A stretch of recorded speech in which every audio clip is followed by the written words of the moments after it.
Running 100 miles seems impossible, and maybe even kind of crazy. And it is, but we believe in big crazy dreams. That's why we ran 100 miles.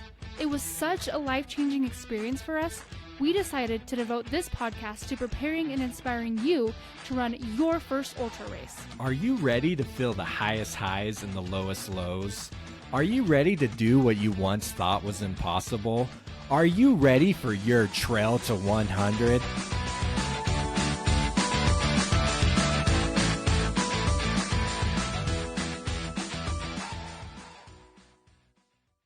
Thank you for joining me today here on Trail to 100, the podcast made to help you finish your first 100-mile race.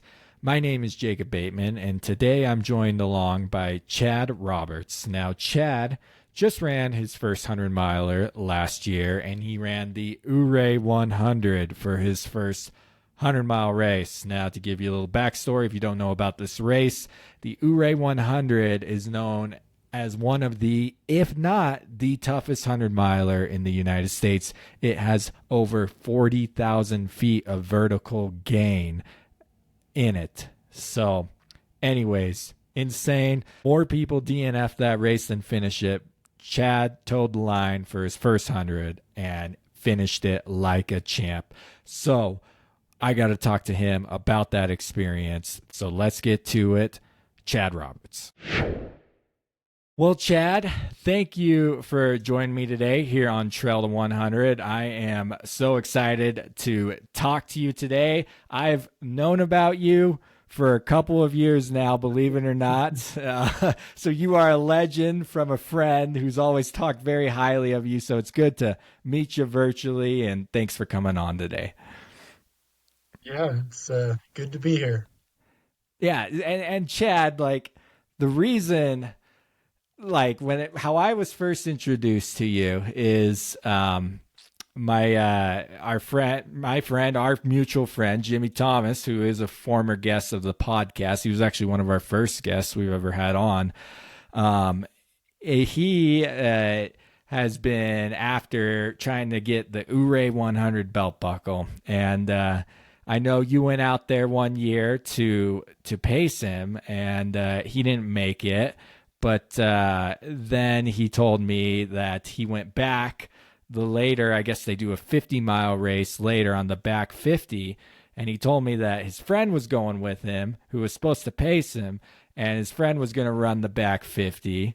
And that it was his friend's first 50-mile race was this 20,000 plus 50-miler in the mountains of Colorado. And I was like, who is this friend that would choose that for his first 50? So Chad, what drew you to, I guess, that Ouray course, since you've now ran the 50 and the 100 as your first distance in both of those? And what many say it's the hardest 100-miler in the United States.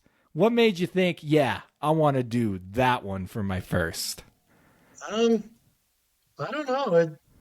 Jimmy needed somebody to pace him, and I didn't have anything else to do that weekend, and so I said, sure, I'll come pace you. And he ended up not doing very good and dropping before the 50-mile mark. And so he figured he might as well do the last 50 miles of it during the 50-mile race. I figured, yeah, I'll go do it with you. There wasn't really a whole lot of thought, a whole lot of planning on my part. I'd done a couple like marathons prior, just kind of been running with Jimmy, and so just figured I might as well jump in and sink or swim. So I like it. As you say that, there wasn't a whole lot of thought. I think if you overthink it, you're going to talk yourself out of it, right? Oh yeah. If you wait for the perfect moment when you're 100% prepared, you'll just never do it. Yeah. So you said you did some marathons prior to running the 50-miler there at Ouray. How much harder, I guess, was that 50-miler compared to anything else you had done prior? Well, Or it's a was it? complete different. Yeah. I mean, just the effort is completely different. Like in a marathon, you're trying to mostly go for speed, and the ones that I'd done were all road marathons, and so I was trying to push it and be fast and run pretty much the whole distance. And uh, in Ouray, like 50% of it, I was just hiking, just because of the terrain, and it was so steep that there's no way you could run it. Hmm. Um, so just the effort was different. Um, and I kind of knew that. That's kind of what I was expecting. I had done a lot of like trail runs with Jimmy and another group of guys that we run with, and so I trained a fair amount, but I just hadn't done any distance races. Um, that first time going that distance, I don't know. It sounds like you took it like a champ, but me, I hit about mile Uh, 40, and I was wondering what I have done, and how I was just gonna death march these last 10 miles in. yeah, And that, that first 50, the first 50 miler was tough. I'd say right about 35, 40 miles. Um, my stomach started not liking it, and I started puking, and I couldn't hold anything down. And then the last 10 miles up to the Bridge of Heaven and back, it was, I couldn't run. It would upset my stomach too much. So it was just a death march the last 10 miles. Um, but wow. yeah, I just kept going, and still had plenty of time in the bank to finish. And so, What made you decide then, post you did that 50 miler? What made you decide? I think I'm going to go for the 100 now. um, I think just being experienced with the last 50 miles of it, I felt pretty confident. The race wasn't horrible. It didn't kill me. I figured I might as well make that my first 50 and first 100. And I tell So, you what, I don't think there's a lot of people that can claim that. yeah, So, probably not. so did you have any like, because you trained for that 50 miler, you did it. 100's double the distance now. Did you have any hesitation or concerns about what it was going to take to be prepared for the Ouray 100 the next year, and how did you start preparing for it? Yeah, I was definitely concerned. When I registered for it, it was still 9 months away, and so um, it wasn't a concern in the front of my mind. But um, yeah, it was definitely in my mind for sure. Um, I actually signed up for one of Jimmy's 50-mile races um, here in Tooele. Uh, I did that one for part of my training, and then just getting out and running. I did a couple shorter distance races, and but yeah, just getting out and being on my feet. That's Yeah. pretty much all the training I did. Yeah. You mentioned in we had an email where you gave me a little bit more backstory about the things it took for you to finish your first 100. You mentioned about getting your wife on board for the long training runs and such. Explain that a little bit, because I think that's something we all face at some point with family and loved ones. Yeah, for sure. She definitely errs on the side of caution more than I do. She's sometimes my voice of reasoning. Um, so it's been tough trying to get her on board as far as being gone, especially if I'm going to go on trail runs by myself, being out, and especially if I'm going on someplace where I'm not familiar with. Um, just getting the confidence that I'm going to be able to make it back and be Yeah. able to be prepared and take the food that I need, and um, take the equipment that I need on my training runs. Yeah. Um, and just being able to get that confidence to know, get the technology that if something was to happen, that I would be able to contact someone for some help. Um, but Oh yeah, yeah. she's coming around. No, I think that's a concern that a lot of people share. So yeah, I think communication there is always, yeah, some of the key, and yeah, just getting them used to getting them used to it, right? Yeah, But yeah, I love that because yeah, you've there's lots of things like we talk a lot about how ultra running, like you have to sacrifice some things yourself in order to get the training in and things like that. But we don't talk a lot about the spouses and the loved ones and how they also have to make sacrifices in order to help us reach this goal. And so yeah, yeah, I think it's so important to keep that communication and keep that rolling and make sure that they're happy and their needs are taken care of as well. right. Um, Yeah, and yeah, just go ahead. kind of along those lines, um, the Ouray, they have, GPS trackers, and you can they can watch almost live what you're doing and how you're going. And during the 50, my wife stayed home, and she said she was glued to the computer the whole time, just watching, make sure I was moving. Um, and so during the 100, she came down and crewed me. So just trying to get her involved and, uh, being there and kind of seeing how I'm doing and, uh, how things are going. Yeah. I think she appreciated that being there.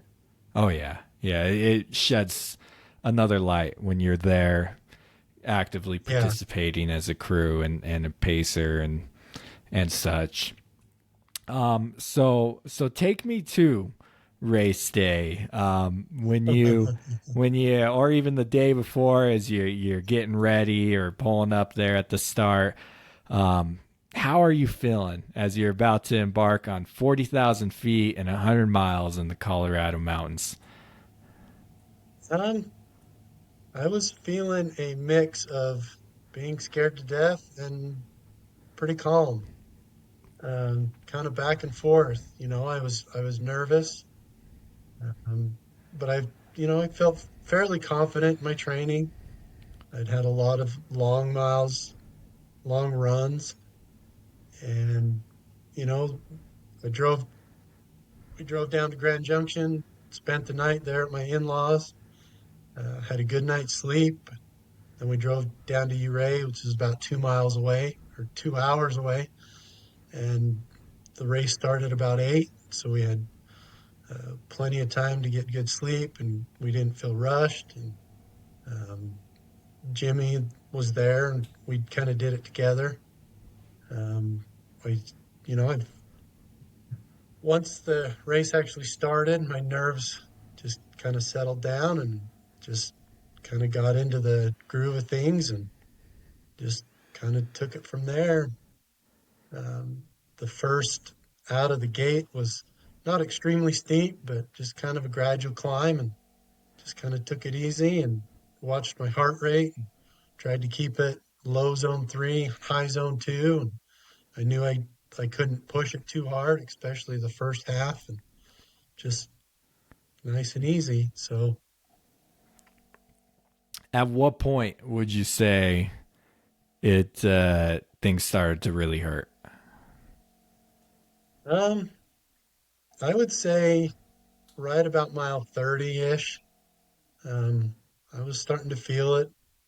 Uh, you kind of go up and do a couple peaks, a couple out and backs, and then you go over across the $1 million highway, and then you do two loops out of Ironton. One's clockwise and one's a counterclockwise loop. You do the same trail, um, and that climb was pretty steep. it's all pretty steep, but that's when I started to feel it. Um, the second time back to Ironton aid station, uh, it was finally nighttime. I was getting tired. I tried to lay down in the crew vehicle and take a nap, but it just didn't work. Couldn't get comfortable. I was starting to get cold, started shivering, started cramping. And finally I just said, I gotta go or I'm not gonna be able to leave. Yeah. And so I just kind of put a couple layers on and just started walking. Uh, At and what it's point what do you think what mileage would that have been then? that was about, let's see, about 35, about mile 35. Okay. Um, and so I just went out of there and just started walking, and the climb up out of there, up over Richmond Pass, was pretty steep. Just tried to keep moving. Finally started warming up, and um, yeah, just Just kept it going. Did you ever have a moment where you thought, I don't know if I'm going to finish this? um, obviously it's kind of in the back of my mind, but Yeah. not really. There was one section. The road is just super rocky. It was 2 o'clock in the morning. I was getting tired. Um, I was with a group of people, just three or four of us, and man, what on earth am I doing? It was about more mile 45, and I'm just, man, this is crazy. Why am I doing this? Um, but then we got to the Weehawken aid station, which is 50 miles. The last 50, I knew what to expect because I'd done it already. Um, my brother was there to pace me, and so once that once I got my pacer, started feeling pretty good. What did having a pacer with you, how did that help you in that moment? I think just not being lonely. You're out there with people, and you kind of small talk here and there, but it's just nice to have somebody, somebody that you've run with before, somebody that you're familiar with, to just be there. My I don't think my pace increased at all when he showed up, but definitely my attitude changed once I got somebody to run with me. Yeah. Oh, yeah. Did he go the rest of the way? How far did he go? Uh, He went he went about 30 miles, and then he took about a 10, 12 mile break, and then he did the last 10 with me. So you Um, did that 10 to 12 miles. So I guess that 80 to 90 ish, you did that alone. yeah, Was yeah. how was that? Because I've done that same thing before, where I had a pacer, and then like mile 75, I didn't have a pacer, but then I was gonna pick one up for the final stretch. Um, was it just like, let's just get through these 10 miles? How did that feel on you, going from, okay, I have a pacer and now I don't have a pacer? Did you notice any Um, difference? I didn't notice too much difference. I think when I picked him up, I was just mentally ready to run with somebody. Um, and then it was daytime by the time um, we got to a point where he just couldn't. He needed a break. Yeah. Uh, he hadn't been training for that distance yet, Yeah. and so um, and we just done the Twin Peaks, and it's super steep, super crazy, um, and but then coming back, the first coming out of the aid station was pretty steep, but it wasn't like super crazy. So I was able to pick up the pace a little bit and run, uh, and then downhill run run pretty good. So I think I was moving pretty good pace. So it wasn't too bad without a pacer. and then up to the Chief Ouray out of the aid station. That was the next aid station. It's an out and back to the Chief Ouray, and that was by myself as well. And it wasn't too bad. It was dark. The last mile to the point where you turn around was kind of long and tedious, just because I didn't remember it being quite so long. But yeah, it wasn't terrible with doing that distance without a pacer. And I knew that he was going to be there for the last 10. So, Yeah. Well, you're a stronger man than me, Chad. I was ready to throw in the towel when I got to mile 75 without a pacer. I'm like, I'm done. It ain't worth. Even though I only need to go 6 more miles to get my pacer, I'm like, I am done. It's easy to get in your head when you're yeah, out there that long, and if you don't have anybody with you, it can be real easy to get in your head. for sure. So, what was that like coming across the finish line? It was pretty good. I was exhausted. It was about 4 o'clock in the morning. I was I was definitely ready to be done, but um, my pacer, he was amazing doing that last out and back. We ran the last 5 miles down. I just Wow. I told him get out in front of me and I'll just follow you and keep up. And so we ended up running the whole way down to the finish line, and it was exhausting, but it felt really good. Felt Yeah. really good to run that last bit. Know that I had plenty of time. I could have walked. I definitely wouldn't have been that fast without a pacer. Um, but yeah, it was amazing to finish to cross that finish line and feel that accomplishment. Yeah. I love that you were able to run that final section through. I've I've had a similar experience before, and it's taught me the whole, if you can.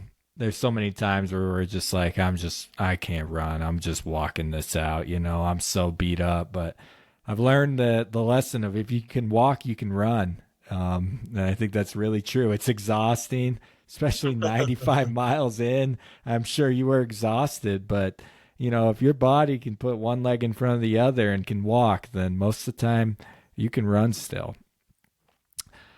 Um, Looking back at that first 100 miler and doing Ouray, um, was there any takeaways that you had from or lessons learned from training for that whole leading up to it or from the race? What would you say are some takeaways or lessons that you have looking back at it?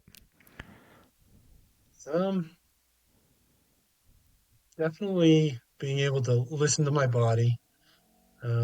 Try not, you know, try not to push it too hard, especially on the first half. One thing I really focused on was keeping my heart rate down. Uh, Zone two, low to mid zone three. And if it started getting higher, I knew I had to slow down. Just being able to keep my heart rate down, to keep my effort down, and then just nutrition. Uh, that's something that pretty much every long run I've done so far I've struggled with. To be able to keep my stomach, uh, keep food in.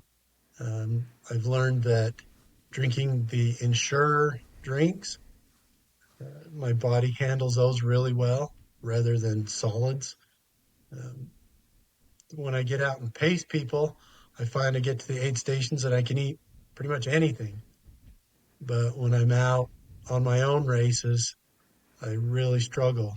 And that's something I'm still working on, trying to figure out exactly what I can handle, what I need to do to keep food in my stomach. Oh yeah. That is the everlasting struggle for so many ultra runners. trying to Uh-huh. figure out that nutrition. So that you're not the first that I've heard that the Ensure drinks work for. So that's something I've never tried, but I like that thought. Do you have like with nutrition? Do you try to like eat so many calories an hour, or do you try to eat something every so many minutes? Do you have like a strategy that you found works best for you? Nothing really like strict. Uh huh. I try to I try to make an effort to eat something every 20 minutes or so. Usually when I'm out running, it doesn't work out every 20 minutes, but I try to at least ingest something, um, you know, a gel or, Yeah. uh, just even if it's just something little. Yeah. Yeah. So going back to the finish, Chad, what did your wife have to say to you after you completed that? What did she think of the whole experience? She thought I was crazy, and she's sitting right here now laughing at me. Um, but yeah, I mean, she was proud for sure. Definitely. I mean, it's a proud moment. I was proud that I finished, and she was proud that I Yeah. finished and didn't give up. Um, but yeah, it was definitely challenging for her because she was my crew. She didn't sleep very much.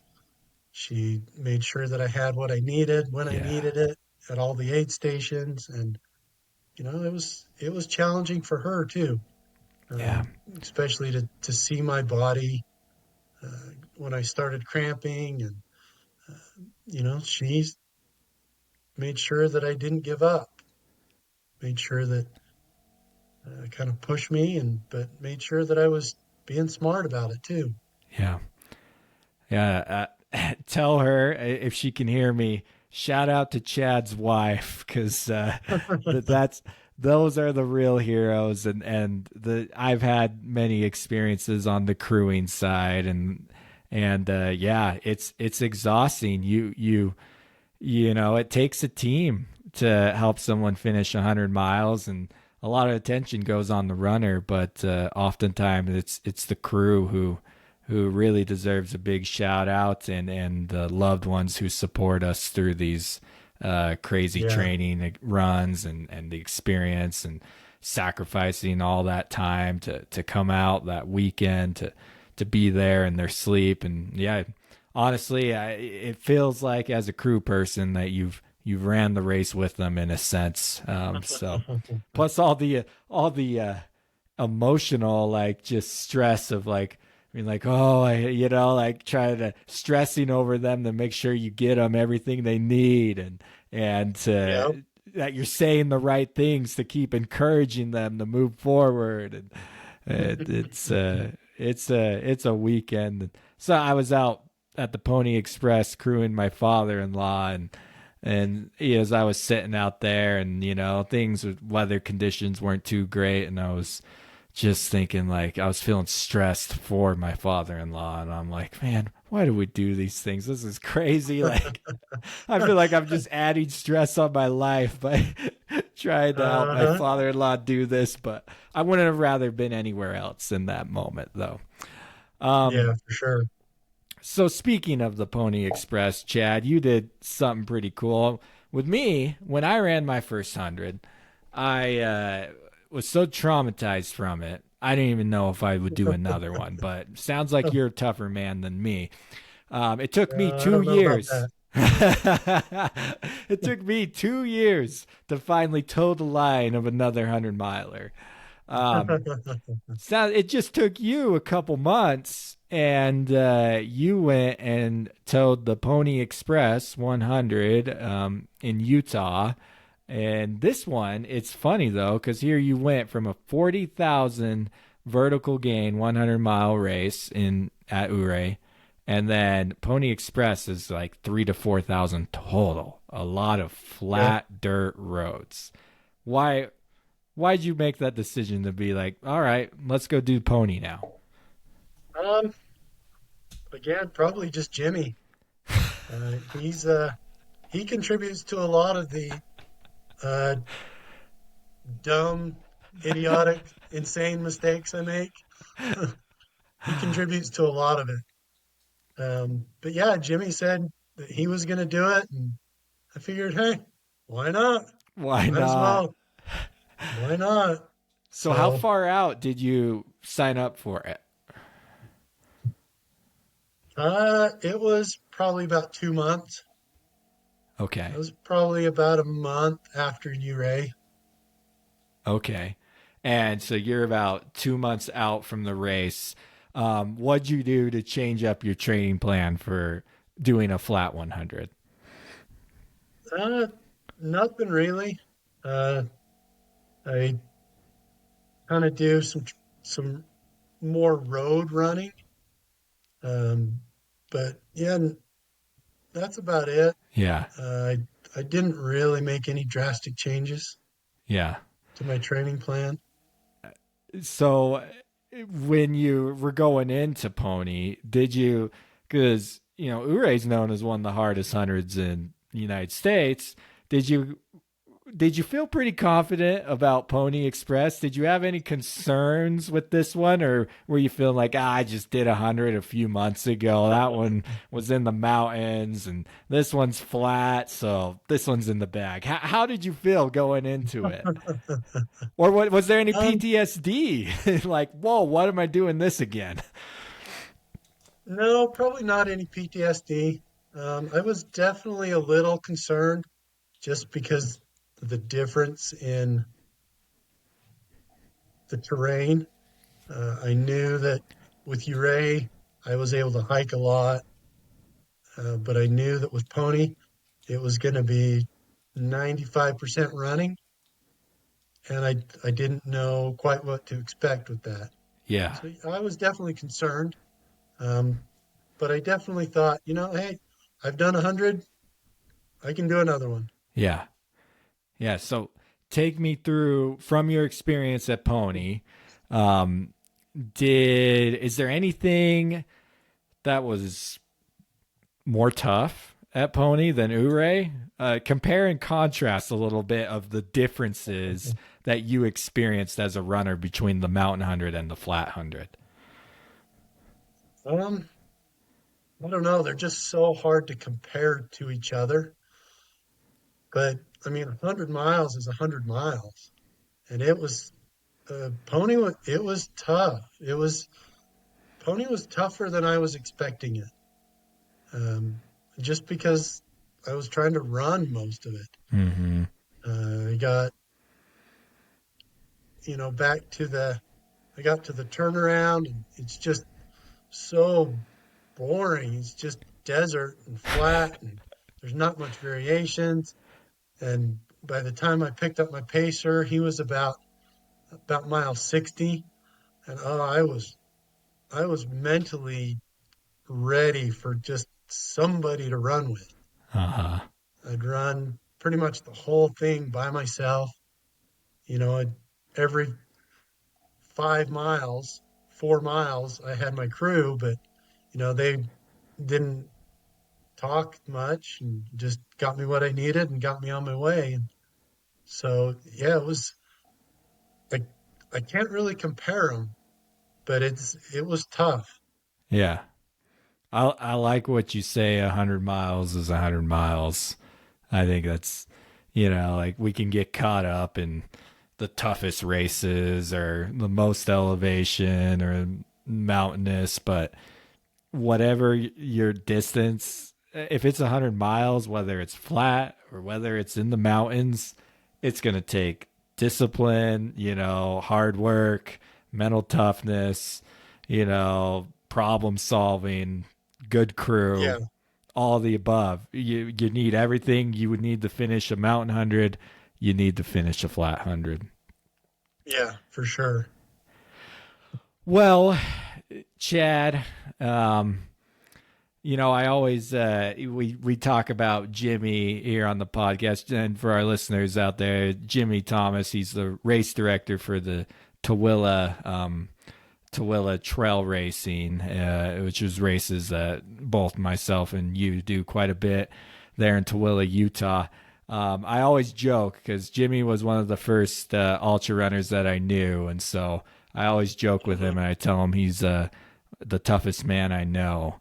But after talking to you, I think he might have some competition. I seriously, Chad, I am blown away with just your gumption first to go for Ouray as your first 100, and not only go for it but complete it.